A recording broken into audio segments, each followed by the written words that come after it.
दिवाली का समय पास आने वाला था और सभी मोहल्ले वाले अपने अपने घरों की सजावट कर रहे थे। संगीता गली में झाड़ू लगा रही थी, तभी उसकी पड़ोसन अनीता उससे बोलती है, अरे ध्यान से संगीता भाभी, धीरे झाड़ू लगाइए ना, सारी मिट्टी मेरे ही दरवाजे पर आ रही है। अच्छा, मैं तो घर के बाहर झाड़ू लगा रही हूँ और तुझे इतनी दिक्कत है तो खुद ही साफ कर ले। तभी उसका पति अनुज बोलता है, अरे भाभी, वो मिट्टी आकर दरवाजे पर बैठ जाती है ना, इसीलिए वो बोल रही है। तुम मर्द लोग तो बस बहाने बनाना जानते हो। एक तो वैसी दिवाली की इतनी साफ सफाई करके मेरी कमर दुख रही है, लो आओ खुद ही आकर सफाई कर लो। इसी तरह उनके बीच लड़ाई का टॉपिक शुरू हो जाता है। तो वहीं दूसरी तरफ रंजना का घर था। वो अपने दरवाजे के सामने झालर टांग रही होती है, जबकि मदन साइकिल पर आ रहा होता है। वो झालर मदन के मुंह पर लगती है। ओफो, जरा देखकर, तुम्हारी झालर से मैं भी गिर जाता तो मुझे चोट लग जाती। अच्छे से जानती हूँ आपको, आप हमसे चिढ़ते हैं क्योंकि हमारे घर की सजावट आपके घर की सजावट से ज्यादा सुंदर दिख रही है ना।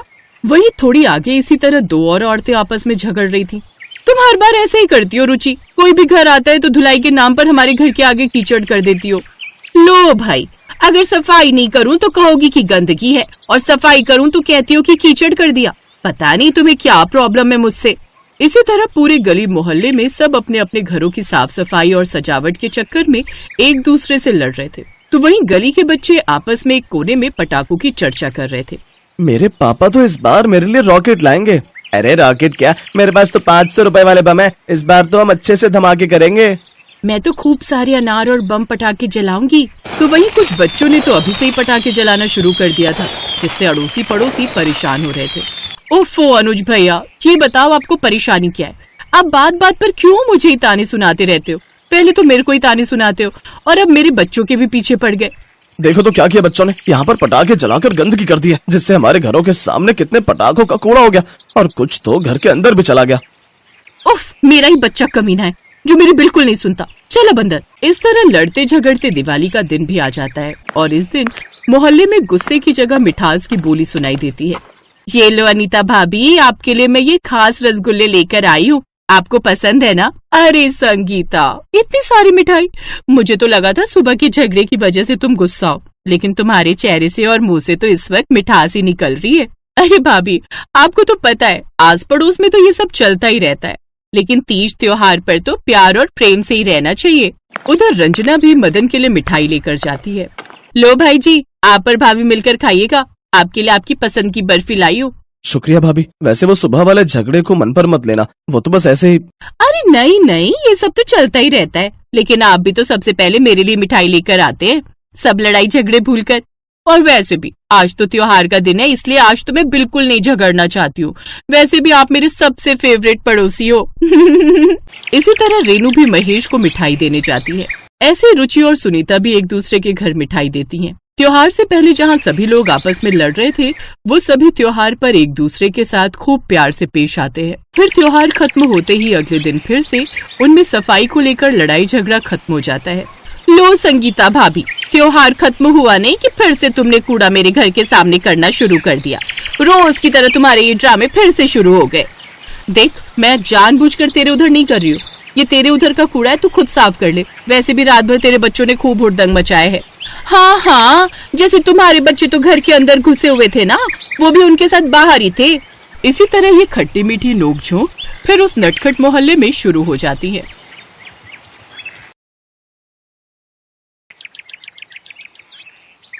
राजीव उठो, सुबह के 5 बज गए हैं। मैंने तुम्हें रात को बोला था ना कि 5 बजे उठ जाना। पूनम, अभी 5 ही तो बजे हैं, इतनी जल्दी अभी से क्यों उठा रही हो? सोने दो ना थोड़ी देर। राजीव, मैंने तुम्हें बोला था बालकनी और छत की धुलाई करनी है। टंकी का पानी आ गया है, अभी प्रेशर तेज होगा, तुम पाइप लगाकर सारी बालकनी और छत को धो लो। पूनम, अभी थोड़ी देर बाद धो लूंगा ना, पानी 9 बजे तक आता है। राजीव, मुझे वॉशिंग मशीन भी लगानी है, कपड़े पड़े हुए हैं बहुत सारे धोने वाले। मैं सोच रही हूँ तुम धुलाई कर लोगे तो मैं एक तरफ वॉशिंग मशीन लगा लूंगी। ये दोनों काम निपटा कर उसके बाद हम बाकी की दिवाली की सफाई शुरू करेंगे। तुम बिल्कुल नहीं समझते हो, मुझे दोबारा ना आना पड़े उठाने के लिए। मैं मशीन में पानी भरने जा रही हूँ, तुम उठकर बाहर आ जाओ। दिवाली की सफाई? ये पूनम तो अब अच्छे से मेरी सारी छुट्टियां दिवाली की सफाई में ही निकलवा देगी। पूनम कुछ दिनों से रोजाना सुबह जल्दी उठकर ही पूरे घर की सफाई कर रही थी। उसे बस यही था कि दिवाली पर घर का कोई कोना गंदा न रह जाए। इसके लिए वो राजेश को भी पूरी तरह से काम पर लगा चुकी थी। राजीव, पंखे का वो कोना हाँ, वहां से भी साफ करो, वहां से काला हो रहा है। कर तो दिया पूनम, इतना साफ कर दिया कि कोई अपना मुंह देख ले इसमें। अब नीचे आ जाऊं? हाँ आ जाओ, अब मैं रसोई साफ करने के काम पर लग रही हूँ। एक काम करो, तुम आज नाश्ता बाजार से ही ले आओ। बच्चों की छुट्टी है, बच्चे उठने वाले होंगे और उठते से ही नाश्ता मांगेंगे। रसोई पूरी तरह से फैली हुई है, मुझे एक एक डिब्बा एक एक बर्तन पोंछ कर लगाने हैं। पूनम, कल रात भी बच्चों ने बाजार का खाना खाया है। तुमने कहा कि कमरों की अलमारियां समेट रही हो, आज तुम रसोई में लग रही हो, आज फिर तुम नाश्ता कह रही हो कि बाजार का ले आऊं। तो और क्या करूं, दिवाली की सफाई है जरूरी। एक दो दिन खाना बाजार से आ भी गया तो क्या ही हो जाएगा। वैसे भी हम कौन सा बाजार का खाना खाते हैं, हर समय तो रसोई में लगी रहती हूँ। जाओ अब तुम नाश्ता ले आओ, मैं रसोई साफ कर लूं। राजीव बाजार से नाश्ता लेने के लिए चला जाता है और पूनम रसोई की सफाई में लग जाती है। मम्मी, मौसी का फोन आ रहा है। हेलो, हाँ बोल सुरीली। क्या हुआ जीजी, बहुत जल्दी में फोन पर बात कर रही हो? अरे दिवाली की सफाई कर रही हूँ, रसोई में थी। सुन, थोड़ी देर में फोन करूंगी। पूनम काम में लगी रहती है। राजीव बाजार से नाश्ता ले आया था, वो लोग नाश्ता कर लेते हैं। पूनम ने अभी तक नाश्ता नहीं किया था, तभी उसकी कामवाली का फोन आ जाता है। अरे सरला, तू कहाँ रह गई? कितनी देर से तेरा इंतजार कर रही हूँ। बर्तन पड़े हैं और बाकी और भी दिवाली के काम करवाने थे तेरे से, तू आई क्यों नहीं? तुझे मैंने बोला था ना 7 बजे आ जाना, 11 बज रहे हैं। क्या कहा? आज तू काम पर नहीं आएगी? ये तो तेरी बहुत गलत बात है। दिवाली की सफाइयों के बीच में तू गायब हो जाती है। मुझे सब पता है तेरी चालाकी, तूने दिवाली का कोई बड़ा काम पकड़ लिया होगा। हाँ ठीक है, कल 7 बजे आ जाना। पूनम, तुम्हारा भटूरा ठंडा हो रहा है, खा लो, बाद में काम कर लेना। अभी खा लूंगी, रख दो। कोई नहीं, गर्म कर लूंगी माइक्रोवेव में, रसोई निपट चुकी है। पर काम वाली छुट्टी पर है, इसलिए बर्तन कर रही हूँ। सुनो, मुझे बाहर की गैलरी करनी है, छत पर कपड़े सूख गए होंगे तो वो ले आओ जरा। 2-3 दिन तक पूनम दिवाली की सफाइयों में ही लगी रही। उसने ना अपने ऊपर ध्यान दिया, न राजीव के ऊपर और ना ही बच्चों के ऊपर। उसे तो बस घर को साफ करना था। इस बीच शैंकी और चिंकी क्या खा रहे थे क्या नहीं खा रहे थे, इस पर उसने कोई ध्यान नहीं दिया। मम्मी, मुझे भूख लग रही है बहुत तेज। दिख नहीं रहा, अभी सारे घर के जाले उतार रही हो। एक काम करो, फ्रिज में ब्रेड जैम रखा है, वो खा लो। राजीव को भी अपने काम आज ही याद आएंगे। छुट्टियों में भी चैन नहीं है कि कम से कम मिलकर दिवाली की सफाई करवा लेते। पता है आज धनतेरस है, सारे घर के पर्दे बदलने हैं, सोफे के कवर बिछाने, कितने सारे काम हैं। मम्मी, मेरे पेट में बहुत दर्द हो रहा है और पॉटी भी पतली पतली आ रही है। कोई बात नहीं, थोड़ा पेट साफ हो जाता है, आने दे। पतली आ रही है तो अभी मैं जाले उतार रही हूँ, परेशान मत कर। शैंकी कमरे में जाकर लेट जाता है। पूनम घर के कामों में लगी रहती है। राजीव उस दिन घर पर था नहीं।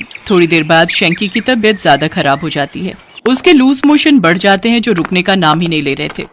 मम्मी, मेरे को बार बार टॉयलेट आ रही है, मैं परेशान हो रहा हूँ, नहीं रुका जा रहा। ओहो, अब क्या करूं, इसकी तो तबीयत बहुत खराब हो गई। मेरे बच्चे परेशान मत हो, मैं अभी डॉक्टर के पास लेकर चलती हूँ। रुक, मैं तेरे पापा को फोन मिलाती हूँ। मेरे बच्चे का चेहरा बिल्कुल उतर गया है। कुछ देर बाद राजीव आ जाता है। वो और पूनम शैंकी को डॉक्टर के पास लेकर जाते हैं। बेटा, आपने क्या खाया था? कब से है लूज मोशन? मैंने भटूरा छोला खाया था। मम्मी, वो जो कल भटूरा बच गया था वो रसोई में रखा था, मुझे भूख लग रही थी, मैंने वही खा लिया। शैंकी बेटा, वो तो 1 दिन पहले का भटूरा था। कोई बात नहीं, शायद इसी वजह से बच्चे का पेट खराब हुआ है। पेट में इन्फेक्शन है, घबराने की कोई बात नहीं है। मैं इंजेक्शन दे देता हूं, उससे बहुत जल्दी आराम आ जाएगा। और बाकी मैं 2 दिन की दवाई दे रहा हूं, कल सुबह तक ही आराम आ जाएगा। डॉक्टर की बात सुनकर पूनम अब तक समझ चुकी थी कि गलती उसकी ही है। राजीव और पूनम शैंकी को दवाई दिलवा कर घर आ जाते हैं। तू कमरे में लेट, मैं तेरे लिए खिचड़ी बना देती हूँ। गलती मेरी ही है, दिवाली की सफाई के चक्कर में मैंने अपने बच्चों पर ध्यान नहीं दिया और आज बासी खाना खाने की वजह से शैंकी के पेट में इन्फेक्शन हो गया। इसका पेट खराब हो गया। चिंकी बेटा, तू भी फालतू की चीज मत खाना, मैं तेरे लिए सब्जी के साथ अभी रोटी बना कर देती हूँ, वही खाना। सॉरी राजीव, मैंने तुम्हें भी बहुत परेशान किया। मन मत खराब करो पूनम, शैंकी अब ठीक है, देखो उसे आराम है। हाँ मम्मी, अब मैं बिल्कुल ठीक हूँ। अब मुझे बार बार टॉयलेट नहीं आ रही। अब मुझे जल्दी ठीक होना है, कल दिवाली भी तो है ना मम्मी। हाँ मेरे बच्चे, सुनो, तुम भी सफाई का काम छोड़ दो, ठीक है? जितनी हो गई, साफ ही तो है घर। जब तबीयत ही ठीक नहीं रहेगी तो घर साफ होने से क्या होगा? सेहत है तो सब कुछ है। मैंने तो सीख लिया है, जितना शरीर से बन पड़े उतना ही काम करो। बिल्कुल ठीक जीजी, सारा दिन सफाई सफाई कर करके देखो जरा शक्ल पर 12 बजा रखे हैं। तुम अब कुछ नहीं करोगी, तुम भी आराम करो। शैंकी बेटा टेंशन मत ले, अभी 1 घंटे में तू बिल्कुल ठीक हो जाएगा। फिर हम सब दिवाली की शॉपिंग करने चलेंगे। मौसी, डॉक्टर के इंजेक्शन से मैं बिल्कुल ठीक हो गया हूँ। मेरा बहादुर बच्चा। हाँ मेरे राजा बेटे,